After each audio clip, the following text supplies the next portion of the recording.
क्या लगता है आपको, क्या यूपीएससी जो एलिट क्लास के लोग हैं, जो ज्यादातर कॉन्वेंट स्कूल से पढ़े हुए हैं या फिर बहुत जिनका बैकग्राउंड बहुत ही अच्छा है, जो इकोनॉमिकली भी जो मतलब बैकग्राउंड जिनका अच्छा है, क्या थोड़ा सा कहीं ना कहीं ऐसा रहता है कि यूपीएससी वही लोग क्रैक कर पाते हैं?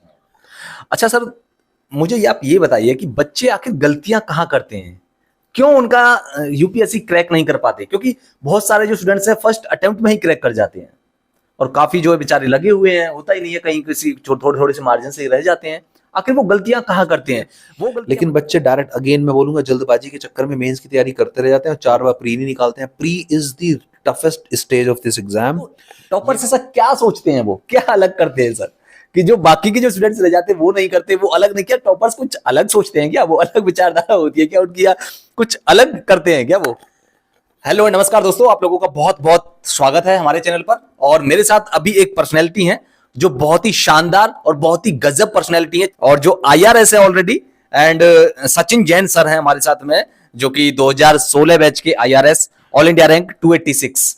एंड इसके अलावा 2015 बैच में इनकी रैंक थी 712। तो सर ने 2 बार यूपीएससी क्रैक किया और अभी एंश्योर आईएएस के डायरेक्टर हैं। तो इनसे बहुत सारी बातें होंगी, तो वीडियो पर एंड तक आप जरूर बने रहिएगा, और वीडियो को जल्दी से लाइक एंड चैनल को सब्सक्राइब कर लीजिए। तो सर सबसे पहले आपका बहुत बहुत स्वागत है हमारे चैनल पर।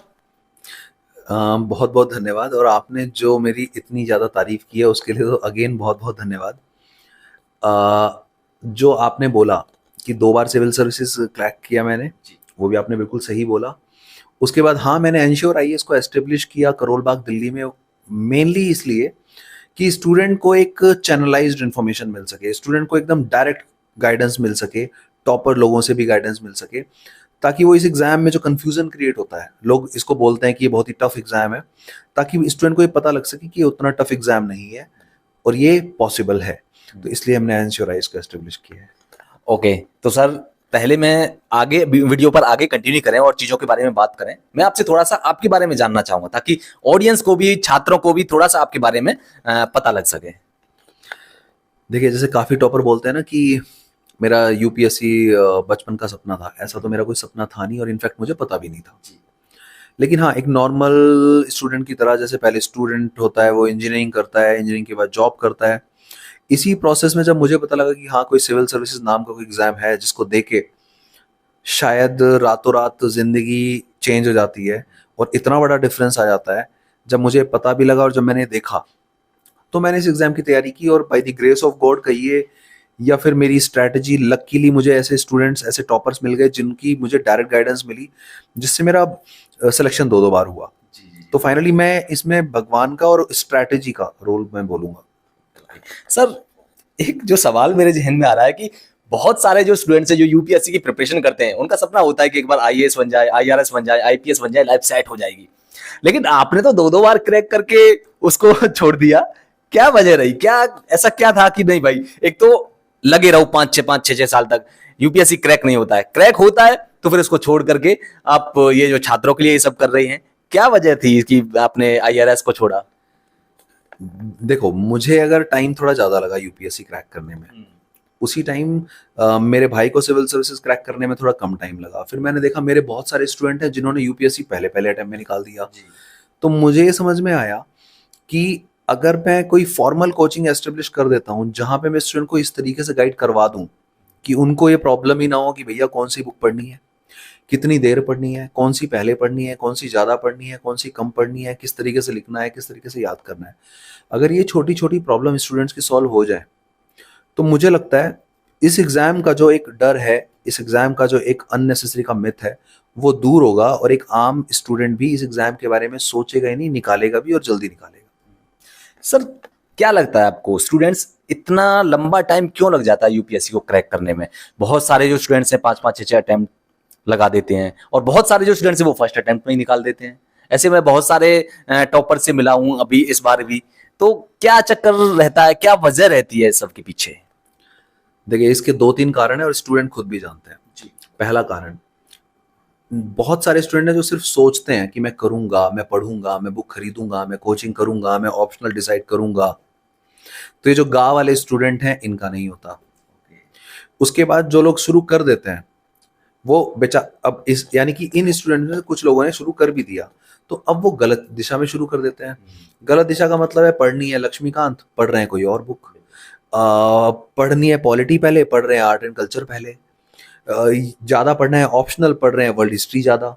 तो अल्टीमेटली दो बातें मैंने बोली, एक तो ये कि जो प्रोक्रेस्टिनेशन यानी डिले करते हैं जो लोग, उनका सिलेक्शन ऑब्वियसली नहीं होगा, और कुछ बच्चे जिनकी स्ट्रैटेजी गलत है उनका सिलेक्शन भी नहीं होगा। गलत गाइडेंस मिल जाती है कहीं ना कहीं।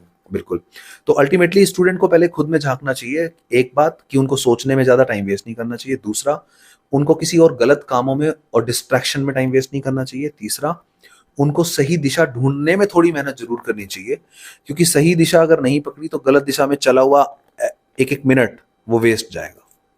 सर क्या लगता है आपको, क्या यूपीएससी जो एलिट क्लास के लोग हैं, जो ज्यादातर कॉन्वेंट स्कूल से पढ़े हुए हैं, या फिर बहुत जिनका बैकग्राउंड बहुत ही अच्छा है, जो इकोनॉमिकली भी जो मतलब बैकग्राउंड जिनका अच्छा है, क्या थोड़ा सा कहीं ना कहीं ऐसा रहता है कि यूपीएससी वही लोग क्रैक कर पाते हैं? ये तो आपने एकदम ही गलत बात बोली है जी यूपीएससी तो इनफैक्ट इंडिया में एक ऐसा एग्जाम बोला जाता है जी जहां पे ना कोई जात देखी जाती है, ना कोई अमीरी गरीबी देखी जाती है, ना उम्र देखी जाती है, कुछ नहीं देखा जाता। इनफैक्ट ये एग्जाम तो ऐसा है जो एक एवरेज स्टूडेंट को और एक इकोनॉमिकली रिलेटिवली जो उतना स्ट्रांग नहीं है ऐसे स्टूडेंट को भी ऐसी जगह पे पहुंचा सकता है जहां वो किसी और तरीके से नहीं पहुंच सकता था।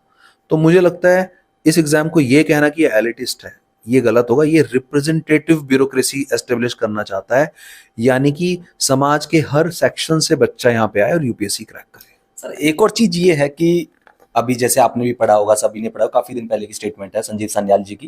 उन्होंने कहा था कि जो यूपीएससी है ये यूथ को वेस्ट कर रही है, यूथ के टाइम को वेस्ट कर रही है, उसके पीछे जो लगे रहते हैं हमारे जो यूथ उस टाइम बहुत ही प्रोडक्टिविटी के साथ कोई दूसरा काम कर सकते हैं। तो लेकिन क्या कहेंगे आप इसके बारे में, क्या ये जो संजीव सान्याल जी ने जो कहा था ये किस ओर इशारा कर रहे थे? देखिए संजीव सान्याल जी की जो ये स्टेटमेंट थी, इसके बाद आज तक वाले भी मेरे पास आए, उन्होंने भी मुझसे इसी बारे में पूछा, क्योंकि उनको पता था कि मैं तो ब्यूरोक्रेट भी रहा हूँ और अब मैं बिजनेस भी कर रहा हूँ। अब पॉइंट यह है कि इसके ऊपर मैं 2-3 बार वीडियो बना भी चुका हूँ। संजीव सान्याल जी की जो स्टेटमेंट थी वो एक्चुअली मुझे उतनी सही नहीं लगी। अगर यूपीएससी की तैयारी करने को हम वेस्ट ऑफ टाइम बोलेंगे तो फिर हम एसएससी की तैयारी को क्या बोलेंगे? अगर हम इसको पॉवर्टी ऑफ एस्पिरेशन बोलेंगे तो हम बाकी जो छोटे एग्जाम है उसको क्या बोलेंगे? इनफैक्ट संजीव सान्याल जी ने कभी खुद एलन मस्क बनने की तैयारी नहीं की, वो खुद भी एक ब्यूरोक्रेट वाला ही काम कर रहे हैं। मुझे ऐसा लगता है कि ये बोलना कि ऐसा करना चाहिए वैसे भी किसी और बच्चे के लिए अनएम्पैथेटिक होता है, क्योंकि हमें इस देश की पृष्ठभूमि के हिसाब से ज्यादातर बच्चे अगर मिडिल क्लास से आते हैं वो रातों रात बिजनेसमैन नहीं बन सकते हैं। एक बिजनेसमैन यूपीएससी क्रैक नहीं कर सकता है, बट यूपीएससी वाला बिजनेसमैन बन सकता है, क्योंकि यूपीएससी में एज लिमिट होती है 32, बिजनेस में कोई लिमिट नहीं होती है। तो मुझे लगता है एक वाइज आदमी, एक रैशनल आदमी, एक लॉजिकल आदमी और एक प्रैक्टिकल आदमी हमेशा पहले यूपीएससी को चाहेगा, और यूपीएससी के बाद बिजनेस की जरूरत पड़े या ना पड़े, बट उसके पास ऑप्शन हजारों हैं। बट बिजनेस के बाद यूपीएससी का ऑप्शन तो आपका लिमिट खत्म हो जाता है ना, तो ये तो 32 की उम्र तक ही है। तो बच्चे को ये सपना पूरा करने की कोशिश करनी चाहिए। अच्छा सर एक और चीज ये है, अच्छा मैं आपको बता दूं, सर के जो भाई हैं अंकित जैन वो भी आईपीएस हैं, है ना सर? कौन सा बैच किया सर वो? अंकित ने भी 2-2 बार एग्जाम क्लियर किया है, 2018 में भी और 2017 में भी। 2018 में ही बिकेम आईपीएस। अच्छा सर मुझे आप ये बताइए कि बच्चे आखिर गलतियां कहाँ करते हैं, क्यों उनका यूपीएससी क्रैक नहीं कर पाते? क्योंकि बहुत सारे जो स्टूडेंट्स हैं फर्स्ट अटेम्प्ट में ही क्रैक कर जाते हैं, और काफी जो है बेचारे लगे हुए हैं, होता ही नहीं है, कहीं किसी थोड़े थोड़े से मार्जिन से रह जाते हैं। आखिर वो गलतियां कहाँ करते हैं, वो गलतियां बताइए बच्चों की, क्योंकि आप हजारों बच्चों से मिलते हैं, तो ताकि अगर आपको पता है कि ये गलतियां यहाँ कर रहा है, अगर आपको क्योंकि सामने वाले को ये पता लग जाए कि ये गलतियां हैं जिसकी वजह से वो उन गलतियों को ना दोहराए, तो आप क्या कहेंगे कहाँ गलतियां होती हैं? मैं ऐसी बहुत सारी गलतियां बता सकता हूं जो ज्यादातर बच्चे डेली बेसिस पे करते हैं। पहली गलती, बच्चे आते ही आईएएस बनना चाहते हैं, बच्चे आते ही मेंस की तैयारी, राइटिंग स्किल्स और न्यूज़पेपर की बातें करने लगते हैं। बच्चों को basic English, polity, geography, history और इकोनॉमी आता नहीं है। तो पहली गलती कि पहले आप बेसिक तो सीखिए। जल्दीबाजी के चक्कर में, शॉर्टकट के चक्कर में बच्चों का 10 साल सिलेक्शन नहीं होता। तो भले ही 6 महीने लेट हो जाए, भले ही 1 साल लेट हो जाए, सबसे पहले तो आप बेसिक्स करिए। दूसरा, प्रीलिम्स को पहले सोचिए, मेंस को बाद में। प्रीलिम्स और मेंस वैसे भी इंटीग्रेटेड पढ़ाई हो सकती है, लेकिन बच्चे डायरेक्ट, अगेन मैं बोलूंगा, जल्दबाजी के चक्कर में मेंस की तैयारी करते रह जाते हैं और 4 बार प्री नहीं निकालते हैं। Pre is the toughest stage of this exam. ये मैं आज नहीं हर बार बोलता हूँ, और जो बच्चे हर साल प्री में फेल होते हैं उनको ये दर्द और उनको ये सच्चाई बड़े आराम से पता लगती है। तीसरा, ये एग्जाम मेंस में लिखने का है। बच्चे पढ़ते हैं, लिखते नहीं है। अरे भैया, पेपर में लिखवा के देखेंगे, तो आपको लिखने की कला भी आनी चाहिए। और फोर्थ चीज जो मैं बोलूंगा, बच्चों को एक्चुअल एग्जाम में बैठने के लिए पहले से टेस्ट प्रैक्टिस बहुत जरूरी है। मेरे यहाँ जितने भी स्टूडेंट्स हैं, उनको मैं, जब भी वो मुझसे मिलते हैं, तब मैं हमेशा एक ही बात बोलता हूँ कि हमारे यहाँ जो संडे को टेस्ट होता है वो जरूर दो, क्योंकि तभी मैं बता पाऊंगा कि आप किस चीज में वीक हो। आप ग्रामर में वीक हो, आप हैंडराइटिंग में वीक हो, आप स्पीड में वीक हो, आप वोकैब में वीक हो, आप कंटेंट में वीक हो, आप आंसर की स्ट्रक्चर में वीक हो। तो मैं सारे स्टूडेंट्स को ये 3-4 बातें बोलना चाहूंगा, समराइज करना चाहूंगा। प्री पे पहले फोकस करिए, प्री को ज्यादा इग्नोर मत करिए किसी भी कीमत पे। लिखने की आदत डालिए और टेस्ट प्रैक्टिस जरूर करिए। बिल्कुल, क्योंकि सर जैसा आपने कहा कि बेसिक को इग्नोर कर देते हैं, क्योंकि एक बिल्डिंग भी अगर कोई बनाएगा तो फाउंडेशन तो मजबूत करेगा ही। अगर फाउंडेशन ही मजबूत नहीं है तो इतनी बड़ी लंबी चौड़ी बिल्डिंग बना देंगे, धराशायी हो जाएगी। ठीक है। अच्छा, दूसरी चीज सर ये भी, क्या ऐसा कुछ लगता है आपको भी कि स्टूडेंट्स को आंसर राइटिंग का फोबिया होता है थोड़ा बहुत, वो डरते भी हैं क्या? एक्चुअली अगर मैं ये बात बोलूंगा, हो सकता है बहुत सारे टॉपर्स को भी अच्छी ना लगे, बट मुझे पर्सनली, मैं इस बात के लिए श्योर हूँ, राइटिंग स्किल से ज्यादा नॉलेज इंपॉर्टेंट है। क्योंकि मैं पर्सनली जानता हूँ बहुत सारे टॉपर्स को जिनको राइटिंग स्किल आज भी नहीं आती बनने के बाद। मैं नाम नहीं लूंगा, मुझे नाम लेने से कोई प्रॉब्लम भी नहीं है वैसे, बट बहुत सारे ऐसे टॉपर हैं जिन्हें लिखना और बोलना नहीं आता, बट वो सिलेक्टेड हुए हैं। अगर वो सिलेक्ट हुए हैं, इसका मतलब है कि यूपीएससी बहुत सारी अलग स्किल भी चेक कर रहा है। यहाँ पे एक बात बताइए, अगर मैं आपसे दिल्ली के बारे में 2 पेज लिखने को बोलता हूँ, और अगर मैं आपसे कानपुर या केरला के बारे में 2 पेज लिखने को बोलता हूँ, मुझे लगता है आप किसके बारे में बेहतर 2 पेज लिखेंगे? बिल्कुल दिल्ली के बारे में, ऑब्वियसली। तो मुझे ऐसा लगता है कि बच्चे कंफ्यूज रहते हैं। बच्चे राइटिंग स्किल जो आपने कहा फोबिया बना रखा है या फिर एक फैशन बना रखा है, टेस्ट सीरीज करते हैं। अरे भैया, नॉलेज लीजिए, हर टॉपिक पे 10 पॉइंट्स याद करिए, पेपर में आप लिख दोगे अगर आपको याद है। अगर आपको याद नहीं है, राइटिंग स्किल से सिलेक्शन नहीं होगा, नॉलेज से सिलेक्शन होगा। बिल्कुल। अच्छा सर, एक और चीज ये है कि क्योंकि आपकी कोचिंग से हर बार साल टॉपर्स निकलते हैं, अब की बार भी एक टॉपर्स निकले हैं, तो टॉपर्स ऐसा क्या सोचते हैं, वो क्या अलग करते हैं सर, कि जो बाकी के जो स्टूडेंट्स रह जाते हैं वो नहीं करते, वो अलग नहीं, क्या टॉपर्स कुछ अलग सोचते हैं क्या, वो अलग विचारधारा होती है क्या उनकी, या कुछ अलग करते हैं क्या वो? देखो, जितने भी बच्चे मुझे सुन रहे हैं, ध्यान से सुनना। टॉपर को पता होता है, टॉपर को लगता है कि वो टॉपर है और टॉपर बनेगा। 80% बच्चों को तो अंदर से पता है वो नहीं बन पाएंगे, तो वो डर डर के तैयारी करते हैं।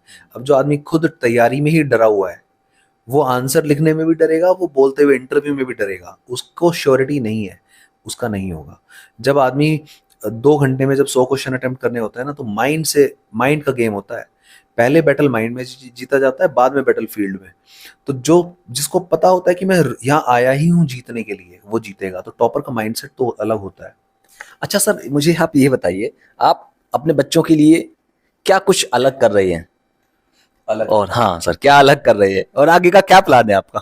देखिए, सबसे अलग बातें तो ये हैं कि एक तो सबसे पहली बात तो उनको, अगर मेरी खुद की डायरेक्ट गाइडेंस, मैं तो बच्चों को बोलता हूँ अगर कोई इशू है तो मुझे बताइए। दूसरा ये कि बच्चों को अगर टेस्ट टाइम पे हो रहे हैं और टेस्ट का फीडबैक उनको अच्छा मिल रहा है, अगर उनको डायरेक्ट स्टैंडर्ड बुक से पढ़ाया जा रहा है, उनको कोई फालतू की कोचिंग की बुकलेट से नहीं पढ़ाया जा रहा है, सीधे डायरेक्ट स्टैंडर्ड बुक से, और अगर उनको बीच बीच में सरप्राइज टेस्ट या फिर एक ओपन बुक टेस्ट भी हम करते हैं, जिससे कि बच्चों को एक बार हम ये दिखाना चाहते हैं कि बुक में पढ़ के भी आंसर लिख के दिखाओ, तो ये पता लगता है उनको कि उनकी कितनी गलतियां हैं। इन सब बातों को करा के हम उनको अलग अलग तरीके से उनको चीजें याद कराते हैं, उनको पता भी नहीं लगता और उनकी नॉलेज बढ़ जाती है। एक और चीज सर, क्योंकि यूपीएससी का हब माना जाता है मुखर्जी नगर, करोल बाग, क्या यहाँ पर आकर के बच्चे सिर्फ पढ़ाई के अलावा कुछ और भी चीजें, जैसे कि सोशल मीडिया, बहुत इंस्टा, फेसबुक, इन सब चीजों में क्या टाइम वेस्ट वगैरह करते हैं क्या, जिसकी वजह से नहीं हो पाता है इन सब चीजों में बच्चों का टाइम पर सिलेक्शन? देखिए डियर स्टूडेंट्स, अगर आप मुझे सुन रहे हो और अगर वीडियो आप देख रहे हो, आप अपने दिल से पूछिए कि क्या ऐसा होता है नहीं कि बहुत सारे बच्चे अपना टाइम सोशल मीडिया पे नहीं, फालतू रोड पे भी वेस्ट करते हैं, पार्क्स में वेस्ट करते हैं, लाइब्रेरी में वेस्ट करते हैं। उनका मेन टारगेट, मेन मुद्दा, मेन मोटिव, मेन ऑब्जेक्टिव कई बार कुछ और होता है। कोचिंग में जब बच्चे बैठते हैं, बैठने के स्टाइल से समझ में आ जाता है इनका मोटिव कहीं और है, कुछ और है। अल्टीमेटली जो बच्चे सिंसियर हैं वो अपने आप सिर्फ पढ़ाई पे फोकस करते हैं, और बाकी कुछ बच्चे हैं जो 100% हर टाइम ही डिस्ट्रैक्टेड फॉर्म में रहते हैं। तो मुझे लगता है कई बार बहुत इंटेलिजेंट बच्चों से गलती हो जाती है, और उनको इस गलती से अगर वो बच गए तो यूपीएससी उनको रियली बहुत आसान लगेगा। लास्ट में आप क्या मैसेज देना चाहेंगे या क्या कहना चाहेंगे ऑडियंस के साथ, ऑडियंस से, कि वो यूपीएससी को क्रैक करना चाहते हैं तो उनको क्या करना चाहिए? देखो, सारे के सारे प्यारे बच्चों, मैं एक ही बात बोलूंगा, आपने अगर ये इतनी बड़ी परीक्षा को निकालने का सपना देखा है, और ये सपना केवल आपने नहीं देखा है, आपके माँ बाप ने देखा है, आपके परिवार ने देखा है, हो सकता है आपके समाज ने, जिससे आते हैं, उसने देखा है, तो उन्होंने अपनी एक पूरी इतने बड़े ड्रीम को अगर आपको दिल्ली में भेजा है, और इतने महंगे खर्चे के साथ रूम में रखना, कोचिंग में किताबों का खर्चा, और इस टाइम में हो सकता है आप नौकरी कर रहे होते तो वो भी सैलरी नहीं आ रही है इस उम्र में, इन सब के बावजूद अगर आप दिल्ली में रह के पढ़ाई नहीं करोगे और किसी भी गलत काम में अगर व्यस्त रहोगे, अगर किसी भी डिस्ट्रैक्शन के कंट्रोल में रहोगे, और अगर सिर्फ सोचने में टाइम वेस्ट करोगे, और अगर सही दिशा में तैयारी नहीं करोगे, तो मुझे लगता है ये सब करना एकदम 100% गलत है। और ये एग्जाम आपसे और किसी से भी निकाला जा सकता है, लेकिन अगर आप बशर्ते आप लगे रहें और सही दिशा में चलते रहें। ठीक है, मेरी बेस्ट विशेज आप लोगों के साथ है। Thank you very much.